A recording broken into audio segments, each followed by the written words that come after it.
an instrument that the House itself is convinced has no legal basis.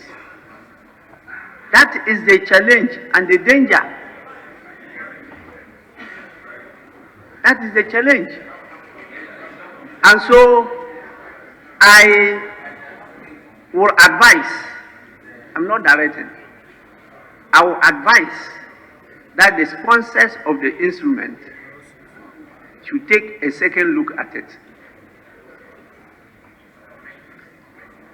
And, if possible, withdraw and capture it in the appropriate language to come within the statutory limits that we have. It's just an advice. It's not a directive.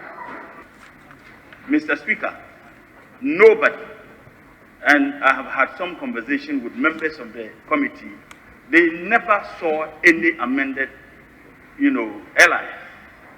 Now, as we sit today, I don't think that there's any LI that talks about price control, because that was the heading of that particular LI. But yesterday, before it was laid, we were made to understand that there were some amendments and that the thorny issue of price control has actually been substituted with price reporting.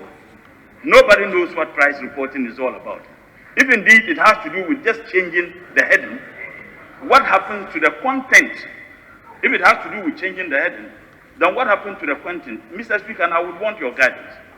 If we are changing the thing from price control to price reporting, we need first and foremost to know what constitutes price reporting, and if that will change the entire content of the LI, then it ought to be relieved.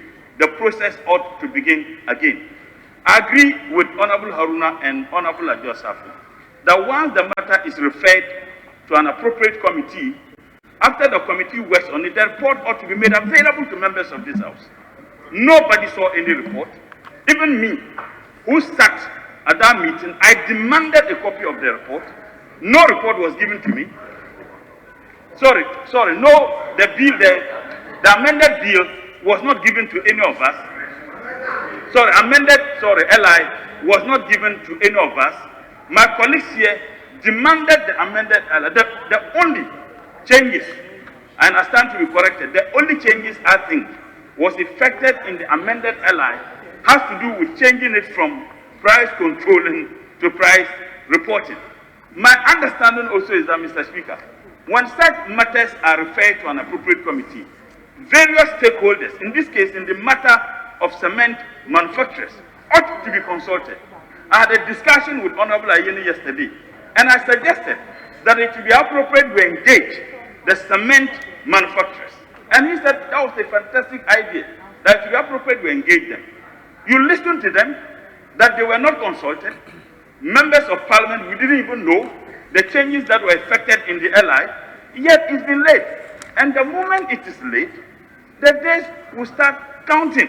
So this idea of people could have made inputs, I thought that we could have exhausted some of those things before the LI is allowed to be late yesterday. And even listening to the statement made by Honorable Agoja, he said, my understanding is that the thorny issue of price control has been dealt with and has been substituted with price reporting. And I think that there are very serious issues with regards to the LI, which I think that, Mr. Speaker, with your experience, you need to direct so that the right things can be done, even if it means truncating the process. So we do the right thing as far as this cement regulation is concerned. Thank you, Mr.